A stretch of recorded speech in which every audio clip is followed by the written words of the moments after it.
नमस्कार दोस्तों, स्वागत है आपका अपना ही यूट्यूब चैनल टुडे एग्जाम पर। दोस्तों आज है आपका 18 मार्च 2023 और आज आपका एसएससी सीएचएसएल का एग्ज़ाम नहीं था। जिस दिन एग्ज़ाम नहीं होती है उस दिन हम अपने तरफ से आपको प्रैक्टिस सेट के तौर पे वीडियो प्रोवाइड करा देते हैं और आने वाले समय में आपको यहाँ से क्वेश्चन देखने को मिल जाती है। आशा करते हैं कि इस वीडियो से भी क्वेश्चन आपको देखने को मिलेगी। दोस्तों जिनका एग्ज़ाम बाकी है एक एक पॉइंट को अच्छे से सुनिए, आपको नंबर दिलाएगा एग्ज़ाम में, गारंटी है।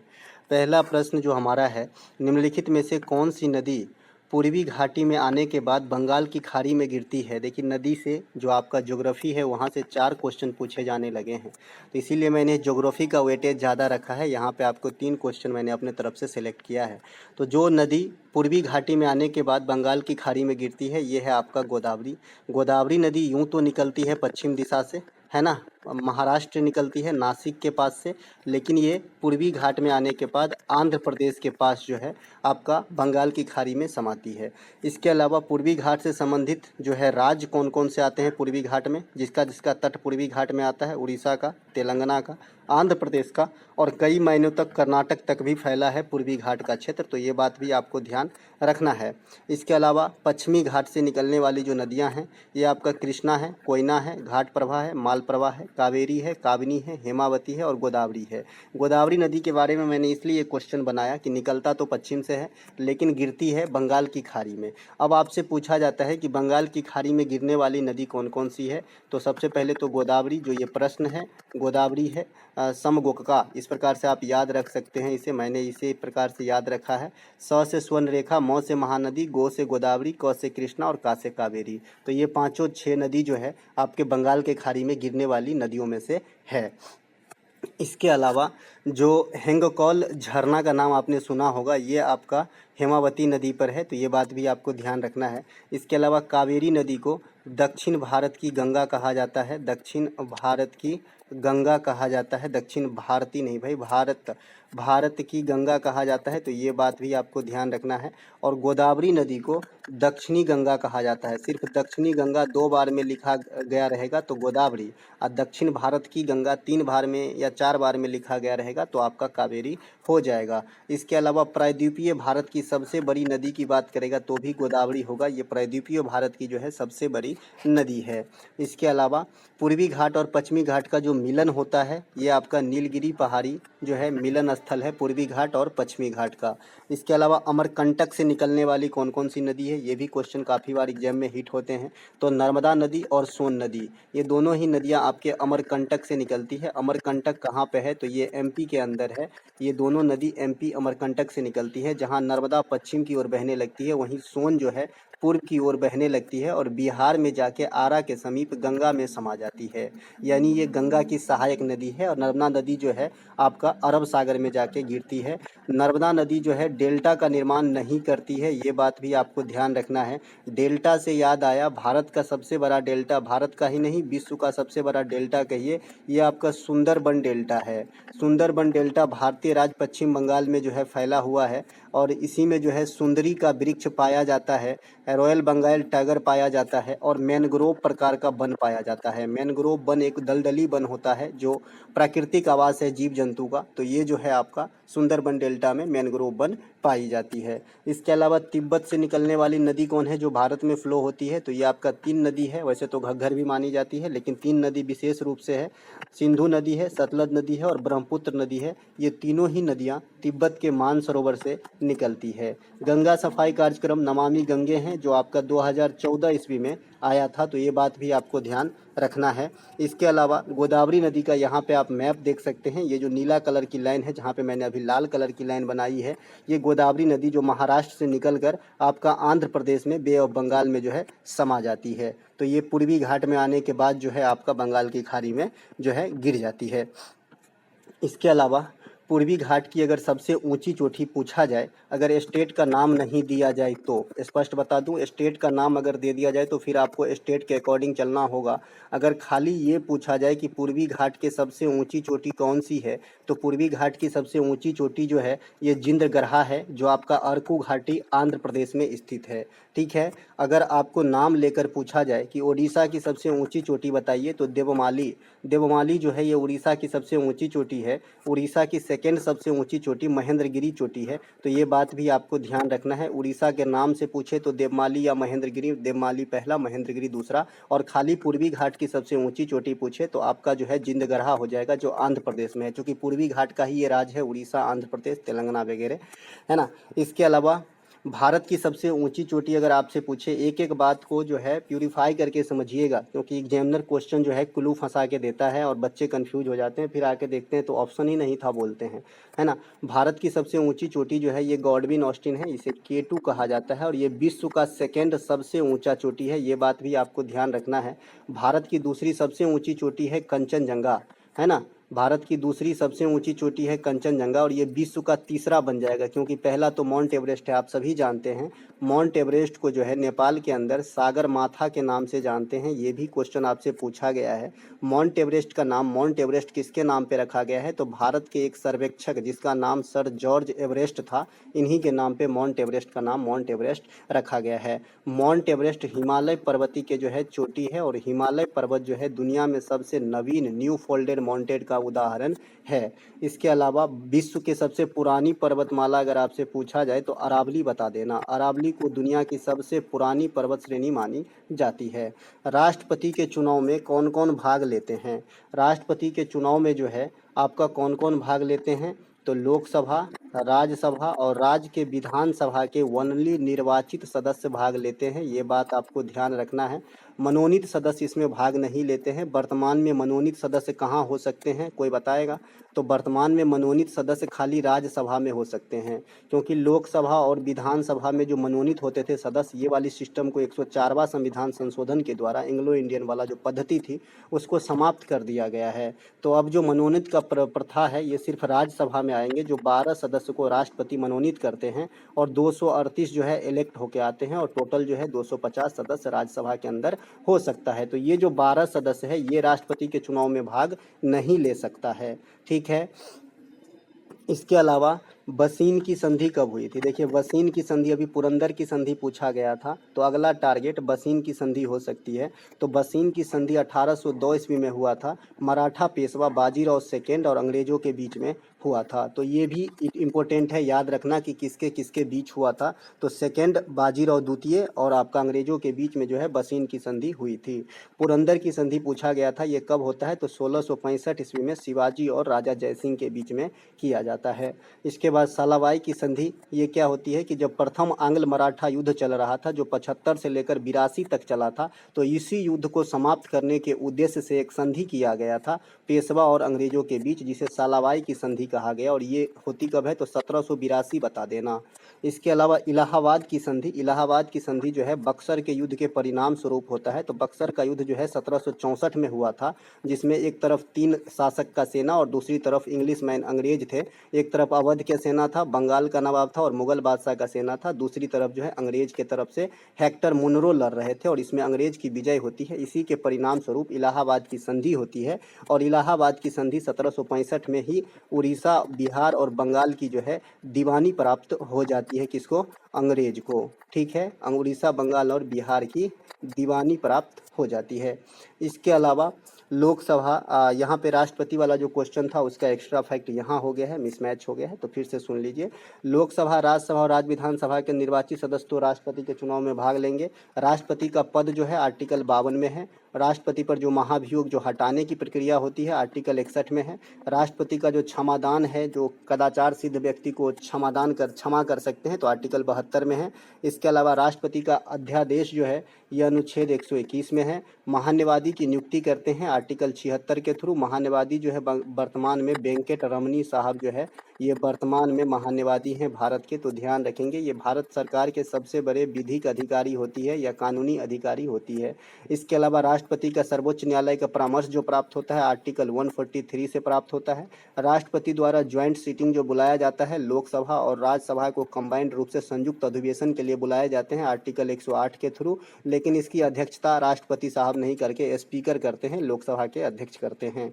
राष्ट्रपति द्वारा वित्त आयोग का गठन 5 वर्षों के लिए जो किया जाता है आर्टिकल 280 के थ्रू। अभी वर्तमान में 15वीं वित्त आयोग चल रहे हैं, जिसकी अध्यक्ष NK सिंह हैं। इसके अलावा ऑस्ट्रेलिया ओपन 2022 में पुरुष एकल के विजेता कौन है? देखिए महिला एकल पूछ दिया गया है, अब पुरुष एकल की जो है बारी है। फ्रेंच ओपन दोनों पूछ दिया गया है, तो ऑस्ट्रेलिया ओपन टॉप पे रहेगा, है ना। तो ऑस्ट्रेलिया ओपन में जो पुरुष एकल के विजेता हैं ये आपका है Rafael Nadal. Rafael Nadal Spain के रहने वाले हैं और ये ऑस्ट्रेलिया ओपन 2022 के विजेता हैं। और जो महिला में विजेता हैं ये है एशले बार्टी, जो कल पूछा गया था। तो ये पुरुष वाला जो है आपका Rafael Nadal Australia open 2022 VVI करके रखना है, और ये एग्जाम में छप जाएगी। इसके अलावा जो हमारा अगला प्रश्न है कि आगामी यानी 33वें कॉमनवेल्थ गेम 2026 का आयोजन कहाँ पर होगी? देखिए जो अभी कॉमनवेल्थ गेम हुआ है 2022 के अंदर, ये 22वां कॉमनवेल्थ गेम हुआ है जो आपका इंग्लैंड बर्मिंघम में हुआ है, ठीक है। तो ये जो 23वां होने वाला है नेक्स्ट, ये आपका ऑस्ट्रेलिया में होगी, ठीक है। तो ऑस्ट्रेलिया मार के आना है, ठीक है। इसके अलावा जो आपका 2022 में कॉमनवेल्थ गेम बर्मिंघम इंग्लैंड में हुआ है, कॉमनवेल्थ गेम की शुरुआत 1930 ईस्वी में हैमिल्टन कनाडा में हुआ था। इसके अलावा 2022 के कॉमनवेल्थ गेम में भारत ने 61 पदक प्राप्त किए, जो इस प्रकार से है 22 गोल्ड जीते थे, 16 रजत जीते थे और 23 जो है ब्रॉन्ज जीत पाए थे। यहाँ पर सबसे अधिक पदक जो है कॉमनवेल्थ गेम में भारत के तरफ से शरत कमल ने प्राप्त किया था। ये 4 पदक प्राप्त किए, जिनमें 3 तो खाली गोल्ड है, ठीक है। इसी कारण शरत कमल को 2022 ईस्वी के लिए मेजर ध्यानचंद पुरस्कार से सम्मानित किया गया, जो इकलौता पर्सन है 2022 में मेजर ध्यानचंद के विजेता। वर्ष 2021 के लिए मेजर ध्यानचंद 12 खिलाड़ी को दिया गया था, ठीक है। और 2022 के लिए सिंगल खिलाड़ी शरत कमल जो टेबल टेनिस खेलते हैं इनको दिया गया है। इसके अलावा 2022 कॉमनवेल्थ गेम है, यहाँ पर 1 मिनट 2022 है, 2020 हो गया भाई। 2022 कॉमनवेल्थ गेम में सबसे अधिक पदक जो है ऑस्ट्रेलिया ने जीता है और फर्स्ट स्थान है हासिल किया है। भारत जो है यहाँ पे 61 पदकों के साथ चौथा स्थान प्राप्त कर पाया था। यहाँ पे 2020 जो है उसे 22 कर लीजिएगा, ये 2022 कॉमनवेल्थ गेम की बात हो रही है, 2020 में तो कॉमनवेल्थ गेम हुआ ही नहीं। इसके अलावा मणिपुरी नृत्य किस भगवान के प्रेम प्रसंग को दर्शाया जाता है? जैसे कल आपसे पूछा गया था कि मोहिनी अट्टम नृत्य में किस भगवान की पूजा की जाती है, तो भगवान विष्णु से संबंधित है आपका मोहिनी अट्टम नृत्य, जो आपका केरला का नृत्य है। इसी प्रकार से मणिपुरी नृत्य जो है ये आपका मणिपुर का है, और राधा और कृष्ण के जो है प्रेम प्रसंग को दर्शाया जाता है। बोलो बांके बिहारी लाल की जय। इसके अलावा भरतनाट्यम में भगवान शिव को दर्शाया जाता है। इसके अलावा झावेरी बहन जो है ये मणिपुरी नृत्य से संबंधित नृत्यांगना है। इसके अलावा नल कुमार सिंह भी है, नल कुमार सिंह भी है आपका मणिपुरी से। आतंब सिंह भी है, आतंब सिंह भी है आपका। सोनरिक सिंह है, गोपाल सिंह है, ये सब जो भी सिंह वाला सरनेम है 90% केस में मणिपुरी नृत्य के जो है नर्तक और नर्तकी होते हैं। वहीं पे जो महाराज वाला सरनेम है, बिरजू महाराज, लच्छू महाराज, अच्छन महाराज, ये सब जो भी है ये कथक नृत्य से लगभग संबंधित होते हैं। इसके अलावा जो रेड्डी फैमिली है ये आपका कुचिपुड़ी नृत्य से संबंधित होते हैं। इसके अलावा जो महापात्रा फैमिली है, महापात्रा ये जो है आपका ओडिसी नृत्य से संबंधित होते हैं। सोनल मानसिंह, संयुक्ता पन्हीगिरी, गुरु केलुचरण महापात्र, सुजाता महापात्रा वगैरह। इसके अलावा दिसंबर 2022 तक नाबार्ड के अध्यक्ष कौन है? देखिए नाबार्ड की स्थापना पूछा गया है, अध्यक्ष की बारी है। तो नाबार्ड की जो अध्यक्ष हैं पहले आर चिंताला हुआ करता था, लेकिन पिछले साल 2022 के अक्टूबर या नवंबर महीने में ये बदल गए हैं, और वर्तमान समय तक ये केबी साजी जो है ये वर्तमान में नाबार्ड के अध्यक्ष हैं। नाबार्ड की स्थापना 12 जुलाई 1982 ईस्वी को शिवरामन समिति की अनुशंसा पे किया गया था, जिसका मुख्यालय जो है मुंबई के अंदर स्थित है। नाबार्ड क्या है? तो ये कृषि क्षेत्र में सर्वोच्च संस्था है जो लोन मुहैया कराती है। इसके अलावा नाबार्ड के प्रथम अध्यक्ष कौन है? तो भाई नाबार्ड के जो जब 1982 में बना था तो प्रथम अध्यक्ष जो है श्री रामकृष्ण नैया जी को मिला था, ठीक है। तो ये बात भी ध्यान आपको रखना है दोस्तों। एक एक क्वेश्चन जो बता रहा हूँ पता नहीं कहाँ से आपको नंबर दिला दे, हर पॉइंट आपके लिए इंपॉर्टेंट है, इसीलिए कान खोल के सुना कीजिए, और एक बार में समझ में नहीं तो 2 बार देखिए, और पीडीएफ से रिवाइज कीजिए। मैं आपको पीडीएफ भी टेलीग्राम चैनल पे निःशुल्क ही दे देता हूँ। और जो बच्चे अभी पीडीएफ कर रहे हैं, जितना दिन एग्जाम हुआ है सारा पीडीएफ मैं टेलीग्राम पे दे दिया हूँ। आप टेलीग्राम पे जाएंगे, फाइल सेक्शन में जाएंगे, आपको सारा पीडीएफ मिल जाएगा। जो भी मार्च महीने में सेंड किया गया है सभी सीएचएसएल का ही है। Pro kabaddi league season 9, season 8 तो पूछा गया कि विजेता कौन है, तो सीजन 9 भी पूछा जा सकता है। तो सीजन 9 के जो 2022-2023 में संपन्न हुआ है, विजेता कौन है? तो जयपुर पिंक पैंथर जो है इनके सेकेंड टाइटल थे। अब यहाँ पे प्रो कबड्डी लीग के बारे में थोड़ा सा देख ले। सीजन 1 की शुरुआत 2014 में हुआ था। सबसे पहले भी जयपुर पिंक पैंथर ही जीता था। इसके अलावा लास्ट के 2 देखना है आपको। लास्ट के 2 सीजन 8 जो है इसके 2021 या 2022 कहते हैं इसे, या फिर एग्जाम में आपको 2021 ही लिखा रहेगा या फिर डायरेक्ट सीजन लिखा रहेगा। तो सीजन 8 के विजेता जो है दबंग दिल्ली है और सीजन 9 के विजेता जो है जयपुर पिंक पैंथर्स है। सबसे अधिक बार जीतने का जो है ये पटना पायरेट्स 3 बार जीते हैं प्रो कबड्डी लीग। इसी प्रकार से पिछला आईपीएल का डाटा भी थोड़ा सा अपने पॉकेट में रखना है। गुजरात विजेता रहा था, उप विजेता जो है राजस्थान रहा था। पिछला आईपीएल 15वां आईपीएल हुआ था। सबसे महंगा खिलाड़ी ईशान किशन थे, है ना। और ऑरेंज कैप बटलर को मिला था सर्वाधिक रन बनाने के लिए, और पर्पल कैप यजुवेंद्र चहल को मिला था सर्वाधिक विकेट लेने के लिए। फाइनल मैच जो है गुजरात में हुआ था। तो ये सभी बात ध्यान रखेंगे पिछले आईपीएल के बारे में। इसके अलावा क्रिकेटर के जो पुस्तक हैं उनसे क्वेश्चन आ रहे हैं। जैसे कल पूछा गया था 281 एंड बियॉन्ड के लेखक कौन है, तो the taste of my life के लेखक कौन है, तो युवराज सिंह है। युवराज सिंह को जब कैंसर हो गई थी तो उस समय इन्होंने ये किताब की रचना की थी। A century is not enough, CGL 2022 में पूछा गया ये क्वेश्चन है। तो ये सौरव गांगुली के द्वारा लिखा गया है। A century is not enough, playing it my way, ये सचिन तेंदुलकर की किताब है, प्लेइंग इट माई वे। इसके अलावा 281 एंड बियॉन्ड के लेखक बीवीएस लक्ष्मण है, जो कल पूछा गया था। बिलीव जो है ये सुरेश रैना की आत्मकथा है। नो स्पिन जो है ये शेन वार्न, जो अब इस दुनिया में नहीं है, ऑस्ट्रेलिया के स्पिनर थे, तो इनके जो है नो स्पिन पुस्तक का नाम है। स्टेट फ्रॉम द हार्ट, ये हार्ट है, ये दिल वाला हार्ट, ठीक है। तो इनके लेखक आपका कपिल देव है। इसके अलावा driven the Virat Kohli story, इनके लेखक विराट कोहली स्वयं नहीं है, विजय लोकापल्ली है। तो ये बात विशेष रूप से ध्यान रखें, विराट कोहली के नाम देखकर विराट कोहली नहीं लगा देना। ड्राइवन द विराट कोहली के लेखक विजय लोकापल्ली है, ठीक है। इसके अलावा एक प्रश्न मैंने यहाँ पे रखा है जो काफ़ी ट्रेंड में चल रही है कि निम्नलिखित में से कौन सी विधि वस्तु जो है फला सूची में शामिल नहीं है। तो यहाँ पर मैंने प्रश्न रखा है कि कौन सा विषय समवर्ती सूची में शामिल नहीं है। तो यहाँ में मैं आंसर तो नहीं बता सकता। यहाँ पे जो है सीधा सीधा मैं आपको बताता हूँ कि कौन कौन सा विषय जो इम्पोर्टेंट है और किस सूची में शामिल है, आपको याद रखना है। समवर्ती सूची में सबसे पहले आर्थिक नियोजन, अच्छा टॉपिक है आर्थिक नियोजन। आपराधिक मामले, जनसंख्या नियंत्रण व परिवार नियोजन, शिक्षा, वन, विवाह विच्छेद, जो तलाक वगैरह होते हैं, जो वन है, जो शिक्षा है, परिवार नियोजन कार्यक्रम है, आपराधिक मामले हैं, आर्थिक नियोजन है, ये सभी समवर्ती सूची के विषय हैं। समवर्ती सूची जो है ऑस्ट्रेलिया के संविधान से लिया गया है, तो ये बात भी ध्यान रखें। संविधान के 7th शेड्यूल यानी अनुसूची में जो है ये तीनों सूचियां वर्णित है, संघ सूची, राज्य सूची और समवर्ती सूची। तो समवर्ती सूची के कुछ विषय आपको याद रखना है।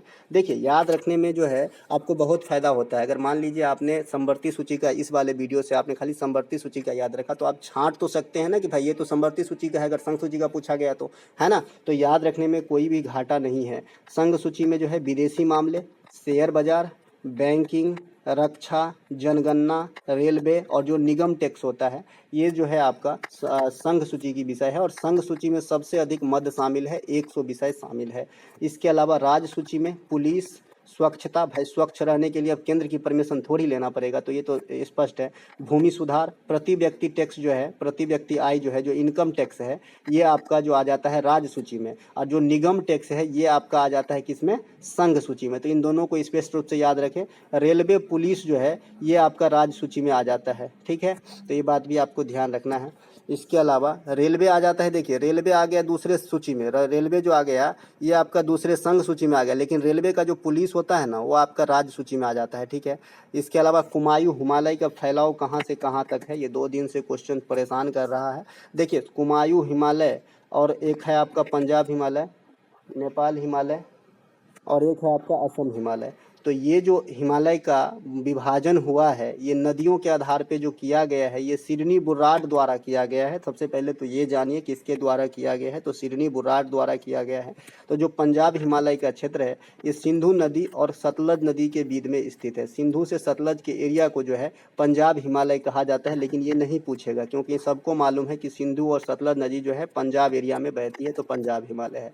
इसके अलावा कुमाऊं हिमालय आपसे पूछा जाता है, ये विशेषकर उत्तराखंड उत्तराखंड रीजन में पड़ता है। सतलज नदी और काली नदी के बीच के क्षेत्र को जो है कुमायूं हिमालय कहा जाता है। ठीक है, इसके बाद नेपाल हिमालय जो है ये काली और तीस्ता नदी के बीच के क्षेत्र को जो है नेपाल हिमालय कहा जाता है। असम हिमालय तीस्ता नदी और दिहांग नदी के बीच के क्षेत्र को जो है असम हिमालय कहा जाता है। ये रहा आपके कुछ मैप है जो मैं यहाँ पे लिखित रूप में है, यहाँ पे मैप रूप में है। जैसे आप यहाँ पे देख सकते हैं कुमाऊं हिमालय जो है, यहाँ पे ये सतलज नदी है और ये आपका काली नदी है, तो इस बीच की जो एरिया है ये आपका कुमाऊं हिमालय है। इसी प्रकार से ये आपका नेपाल हिमालय है ना।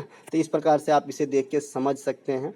ठीक है, अरुणाचल प्रदेश में ब्रह्मपुत्र नदी को दिहांग कहा जाता है और कहाँ से निकलता है मैंने अभी बता दिया, तिब्बत से निकलती है, सिंधु सतलज और ब्रह्मपुत्र। तो दोस्तों ये थे हमारे द्वारा सुझाए गए कुछ इंपॉर्टेंट प्रश्नों की वीडियो। अगर आपको अच्छा लगा हो तो दूसरे तक भेजें। मिलेंगे एक नए वीडियो में, तब तक के लिए जय हिंद।